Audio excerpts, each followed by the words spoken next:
Hi everyone, Dreena Burton here. I am back to show you those polenta fries because a lot of you were interested in these polenta fries. And I'm basing it on the polenta croutons from Plant Family. So if you want to get the detailed recipe and information, then just flip to page 114. Blah.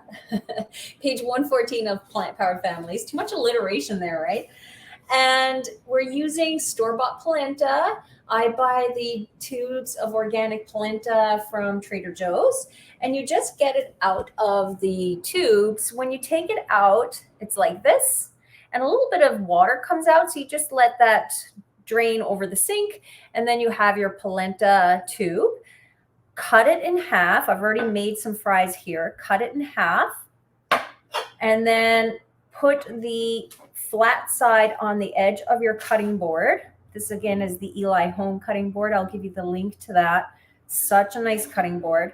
And then I cut it down into 4 slices once I have that flat edge. So then you have those slices, and then I put 2 of them down, and I have a flat edge again to work with, and I make little fries. 1, 2, I usually do 4 or 5 slices, and then you sort of have these little fries. And so I'll do the other side. 1, 2, 3, and then the last one.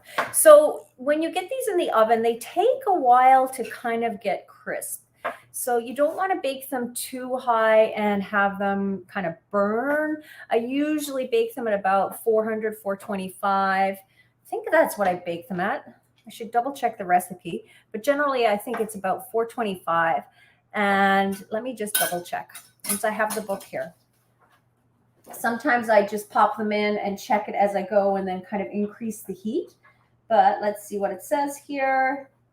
So for the croutons, you're just making them in squares, just making them a little bit smaller, and they're great for salads, for soups. 450. So I stand corrected, 450. But you do want to watch them, and at 450, it's a high oven heat. So you want to bring the outer fries to the inner circle through baking. So after about say 20 minutes of baking, move them around and then check them again in another like 15, 20 minutes.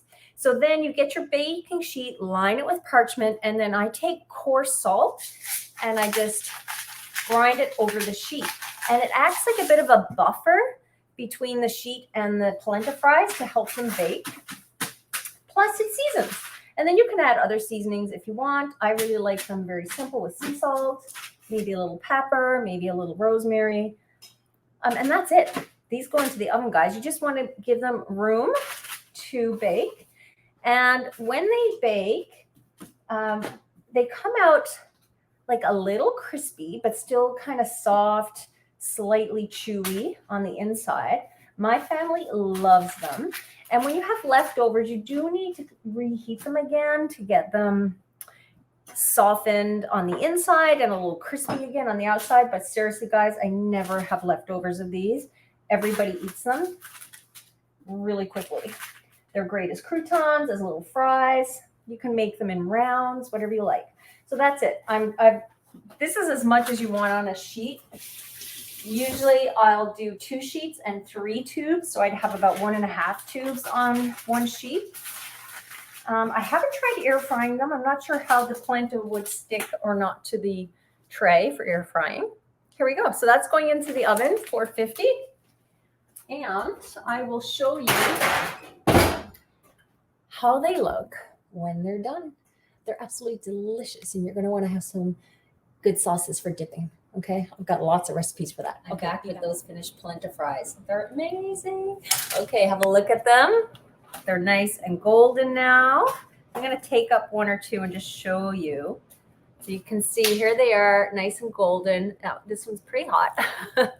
But when you open it up, see, it's got a little soft texture inside, almost like